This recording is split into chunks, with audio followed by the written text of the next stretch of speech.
What is up? Good day po mga sir and ma'am, and for today's video ay meron na naman po tayong sasaguting katanungan mula sa ka-59 natin na si Jojit Valenzuela Castañeda. Salute you sir. Halimbawa, mayroon magnanakaw sa area na binabantayan at nakita ng gwardiya. Subalit ito ay tumakbo at hinabol ng gwardiya sa labas at doon inabutan at napatay. May kahaharapin bang kaso ang gwardiya? Pakisagot po. Salamat. God bless. Ingat ka po palagi. So yun master, salamat po sa pag-comment.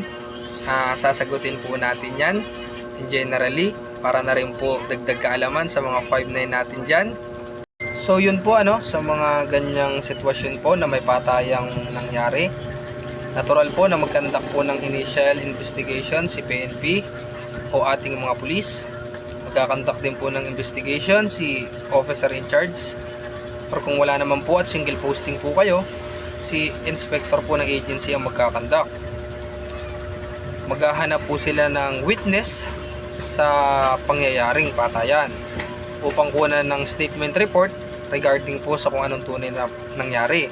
At kung wala man po silang makitang witness sa nangyari, ay maghahanap po sila ng CCTV malapit sa area na possible na pwedeng nakuhanan yung tunay na pangyayari, upang malaman din kung sino ang tama at mali, kung na-implement mo ba na maayos ang trabaho mo bilang security guards, at nasunod mo ang tamang procedure na tamang pag-engage sa subject.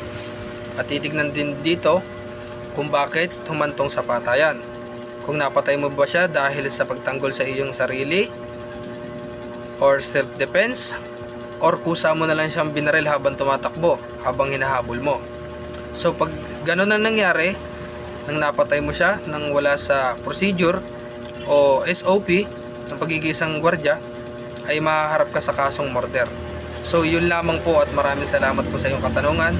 God bless po. Ingat palagi. Salute. Signing out.